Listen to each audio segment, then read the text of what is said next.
I never imagined that the person I trusted the most would betray me in the most unimaginable way. I was 32 when the truth came crashing down on me. My sister, the one I grew up with, sharing secrets and dreams, had committed the ultimate betrayal. It was a chilly autumn evening when I stumbled upon the truth. William, my then fiancé, had left his phone on the kitchen counter. A message popped up, glaring at me with harsh reality. It was from my sister. The message was clearly not meant for a brother-in-law. My heart sank as I read the words. I miss you. I can't wait for our little family to be complete. Confronting William was a blur of tears and disbelief. Why her? Why my sister? I remember asking, my voice trembling. William couldn't meet my highs. It just happened. I'm sorry. I never meant to hurt you, he muttered. His apology sounded hollow, a feeble attempt to mend a wound too deep. The pain was unbearable, but what came next was even worse. It was a confrontation I had dreaded but couldn't avoid. I went to my sister's house, my mind swirling with anger and hurt. The door opened, and there she stood, her eyes betraying a flicker of guilt. Is it true? I asked, my voice barely a whisper. She sighed, looking down at her swollen belly. Yes, it's true. I'm so sorry, she said, her voice laced with remorse that did little to soothe my pain. Sorry? You destroy my life, and all you can say is sorry. I couldn't contain the bitterness in my voice. She reached out, but I recoiled. Please understand, it wasn't planned. I never meant to fall for William, she pleaded. But you did, and now you're carrying his child. Another one, I said, the reality sinking in. The conversation that followed was a blur of tears, excuses, and apologies, none of which could undo the betrayal. I left her house with a heavy heart, knowing that our relationship could never be the same again. I had lost not just my fiancé, but my sister too. In that moment, I made a decision. I would cut her out of my life completely. The weeks following the revelation were the hardest of my life. The betrayal left a gaping hole in my heart, one that seemed impossible to heal. I was engulfed by a mixture of anger, sadness, and an overwhelming sense of loss. It wasn't just about losing William, it was the profound betrayal by my sister that cut the deepest. I remember the day I decided to cut ties. It was a decision that felt both heartbreaking and necessary. My family had gathered at our parents' house, a place that once felt like a sanctuary of warmth and love, now tainted by the betrayal. My mother approached me cautiously, her eyes filled with worry. Honey, I know you're hurt, but she's still your sister. Maybe with time. I cut her off, the bitterness evident in my voice. No, Mom, there's no maybe here. She's not my sister anymore, not after what she's done. My father, usually a man of few words, placed a comforting hand on my shoulder.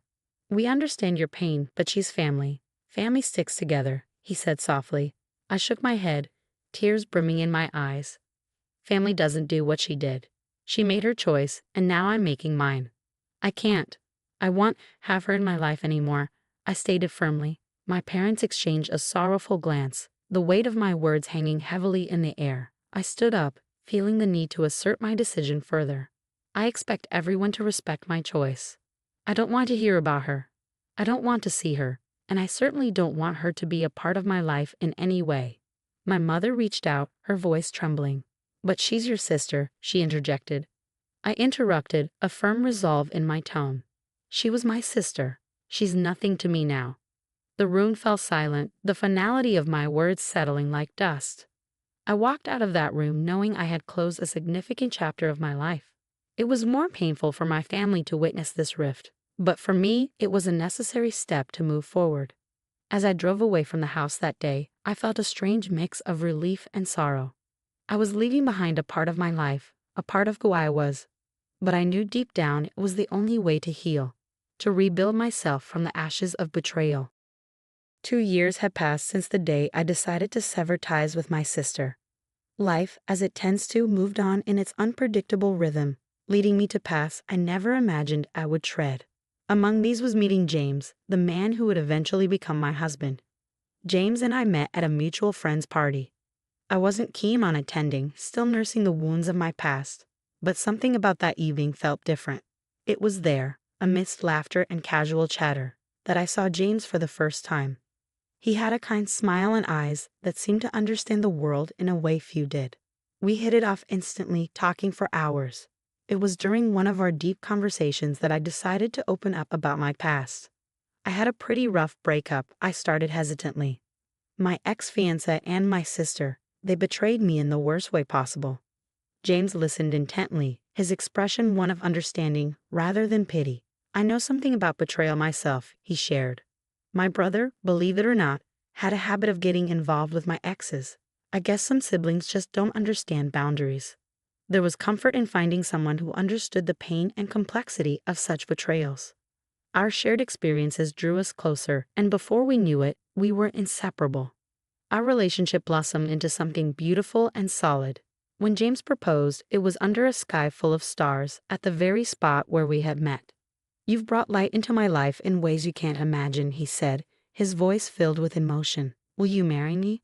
Tears of joy rolled down my cheeks as I nodded, whispering, "Yes, yes, 1,000 times yes." Our wedding was a small, intimate affair, surrounded by those who truly mattered. As I walked down the aisle, my heart felt lighter than it had in years. The pain of the past was still there, but it was overshadowed by the hope of a new beginning.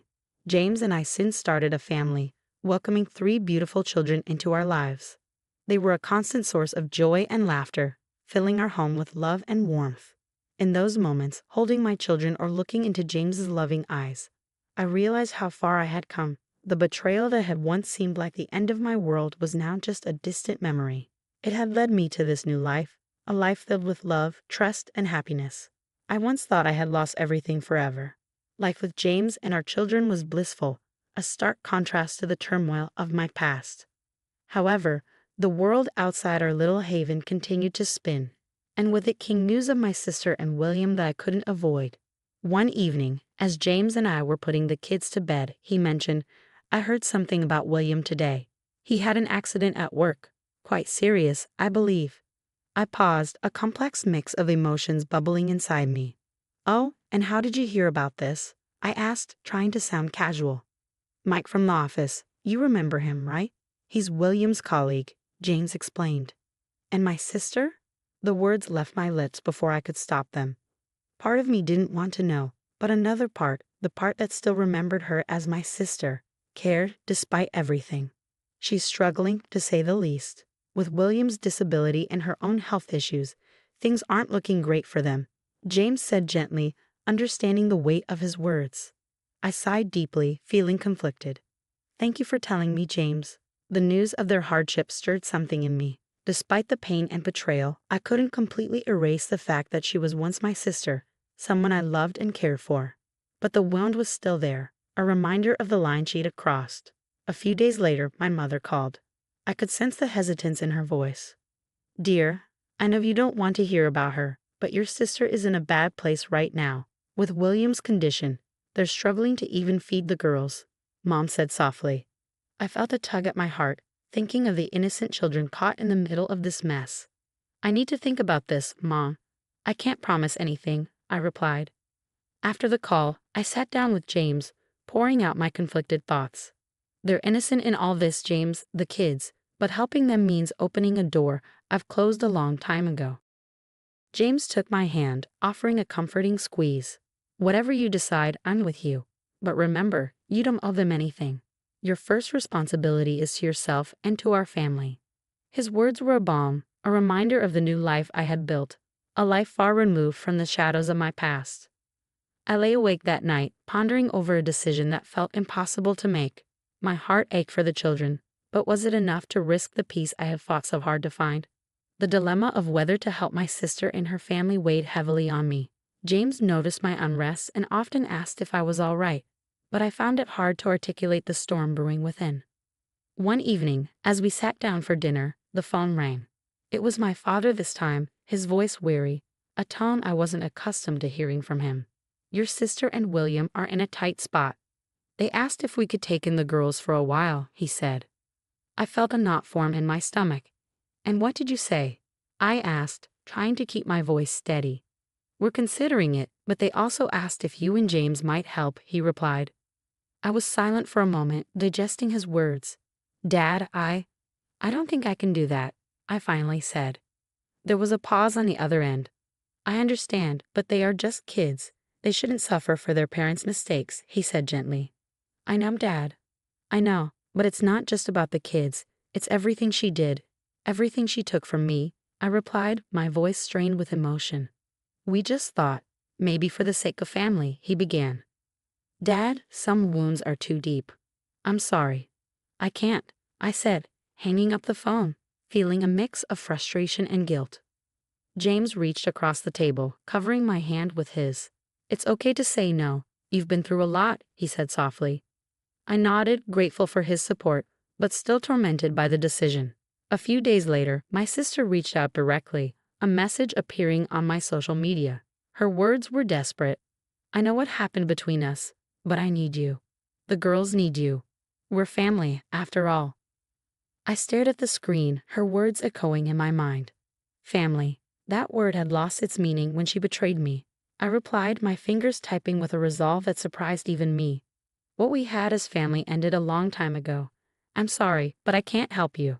She responded quickly, a hint of bitterness in her words. How can you be so cold? They're just kids, and they have their parents and grandparents. I have my own family to think about. I wrote back, my heart racing with a cocktail of emotions. The exchange left me drained. It was one thing to say no to my parents, but quite another to deny my sister directly. Yet I knew in my heart it was the right decision. My loyalty was to the family I had built, the family that stood by me when my world fell apart.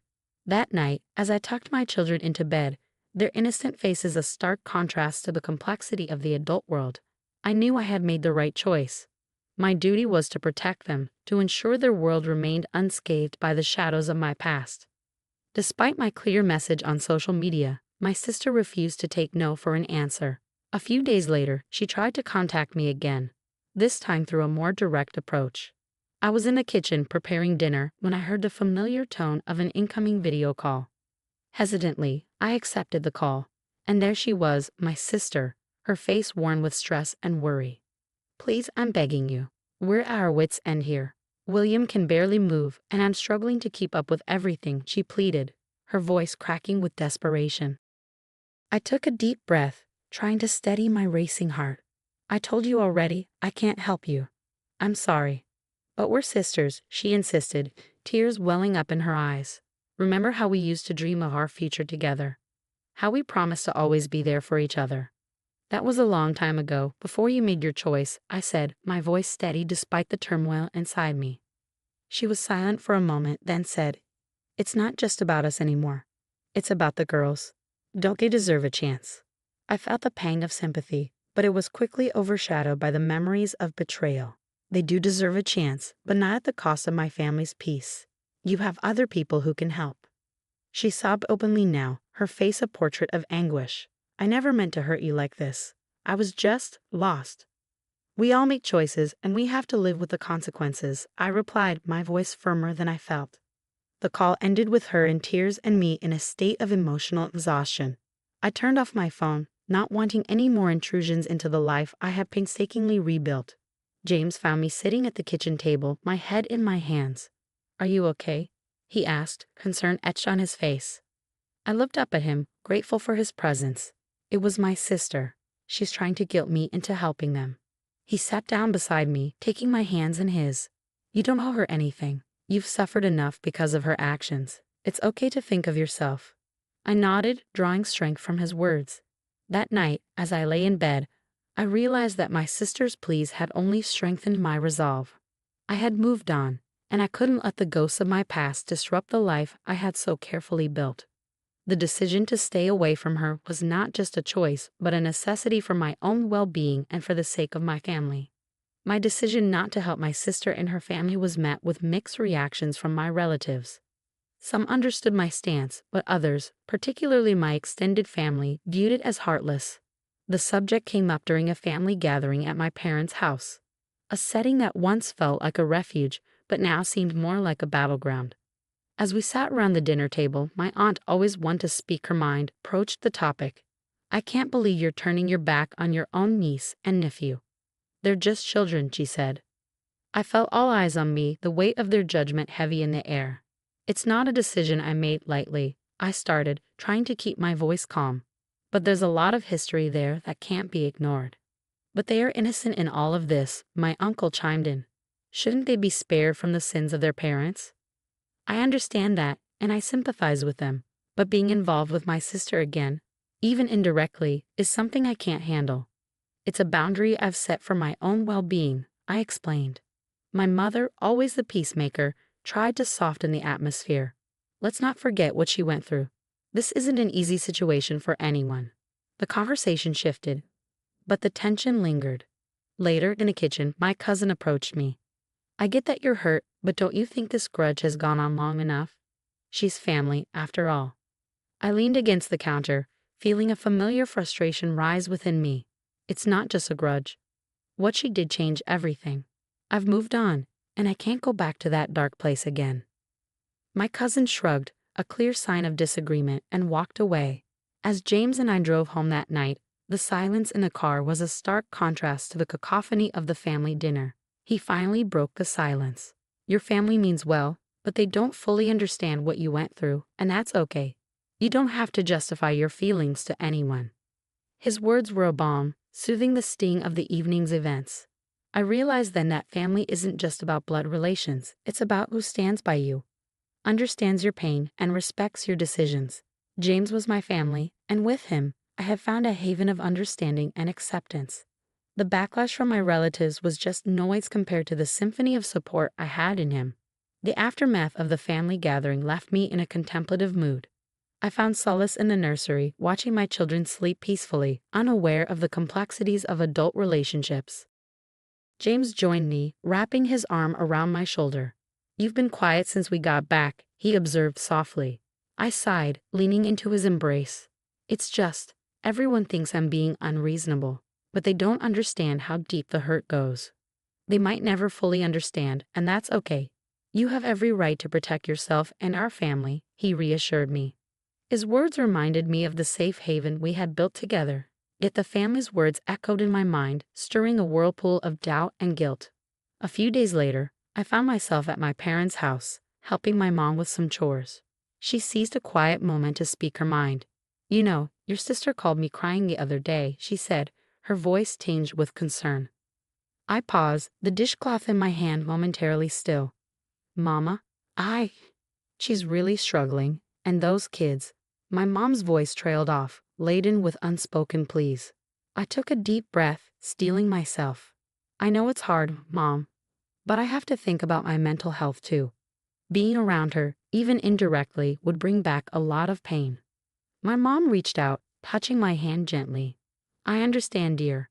I just wish things were different. So do I, Mom. So do I whispered, feeling a familiar ache in my heart. That conversation with my mom stayed with me for days. It wasn't just about making a choice, it was about standing by it, even when it was questioned by those closest to me. One evening, while putting the kids to bed, my eldest asked, Mommy, why don't we ever see Auntie? Her question caught me off guard. Well, honey, sometimes people have disagreements, and it's better for them to stay apart. Like when I don't want to play with Tommy because he took my toy, she asked. Something like that, I replied, packing her in. Lying in bed later that night, I thought about my daughter's innocent question. My decision not only affected me, but also shaped the perception of my children. It was a sobering thought, but I knew I had to stand my ground for the sake of my own well-being and for the healthy environment I wanted for my children. They deserved a mother who was whole, not fragmented by the ghosts of her past. As days turned into weeks, the initial storm of family opinions gradually settled into a quiet but persistent hum in the background of our lives. Despite the support from James and the joy our children brought, there were moments when doubt crept in, whispering what-ifs and could-have-beens. One such evening, while the kids were at a sleepover and James and I were enjoying a quiet dinner, he broached the subject that had been lingering in the air. You've been distant lately. Is it about your sister again? He asked, his eyes reflecting a mix of concern and understanding. I put down my fork, the truth spilling out. Part of me wonders if I'm being too harsh. But then I remember the pain, the betrayal, and I just can't bring myself to face her, not even for the sake of her kids. James reached across the table, taking my hand. It's okay to have these feelings, you're human. But don't forget, you made this decision for valid reasons. Your peace of mind is important too. I nodded, grateful for his unwavering support. I know, It's just hard when your own family questions your choices. We can't control what others think or feel, but we can control how we react and how we let it affect us and our family," he said gently. His words were a reminder of the strength I had found in myself and in our life together. The path I had chosen was not an easy one, but it prioritized my healing and the well-being of the family James and I had built. A few days later, during a phone call with my dad, he hesitantly mentioned my sister again. "I just thought you should know. Your sister's been asking about you. She's worried, despite everything," he said softly. I felt a twinge in my heart, but my resolve remained strong. "Tell her I'm fine, Dad, but that's all. Please, I don't want any more messages or updates." After hanging up the phone, I realized that while the past would always be a part of me, it did not define me. My choices, difficult as they were, had led me to a place of growth and newfound strength. I had learned to prioritize my own well-being and that of my immediate family. Though the future was uncertain and the path to forgiveness unclear, I found comfort in the love and stability that surrounded me now. Months had passed since I last heard from my sister. Life with James and our children continued to be a source of joy and stability. Yet the echoes of the past still resonated, a reminder of the journey I had been on. One sunny afternoon, while watching the kids play in the backyard, James joined me with 2 cups of coffee. He handed me one and smiled. "You seem more at peace these days," he remarked. I took a sip, feeling the warmth of the coffee and his presence. "I am. It's been a journey, but I think I'm finally learning to let go of the past." "That's good to hear. You know, no matter what, I'm proud of how you've handled everything," he said, his eyes full of admiration. I leaned against him, grateful for his unwavering support. "Thanks, James. I couldn't have done it without you." As we sat in comfortable silence, I reflected on the changes within me. The bitterness and pain had faded, replaced by a sense of acceptance and inner peace. It wasn't about forgetting the past, but about choosing not to let it control my present and future. Later that week, while sorting through some old boxes, I came across a photo of my sister and me in our younger days. For the first time in a long while, I looked at it without the sting of betrayal. Instead, there was a recognition of the bond we once shared and an acknowledgement of the separate paths we had taken. That evening, as James and I put the kids to bed, our youngest asked, "Mommy, do you have a sister?" I paused, tucking her in. "Yes, honey, I do. But sometimes, even with family, people grow apart." "Will you ever see her again?" she asked, her eyes wide with curiosity. I kissed her forehead, a bittersweet smile on my lips. "Maybe one day, sweetie. But for now, we have our own happy little family, and that's what matters." As I turned off the lights, I realized how far I had come. The journey through pain and betrayal had led me to a place of strength and resilience. My family, James, and our children were my anchor, my source of unconditional love and support. Lying in bed that night, I felt a sense of closure. The chapter of my life involving my sister would always be a part of my story, but it no longer defined me. I had moved forward, not just moved on, and in doing so, I had found a deeper understanding of myself and what truly mattered in life. My heart was at peace, knowing that the future held promise and hope, and I was ready to embrace whatever came next with my loving family by my side.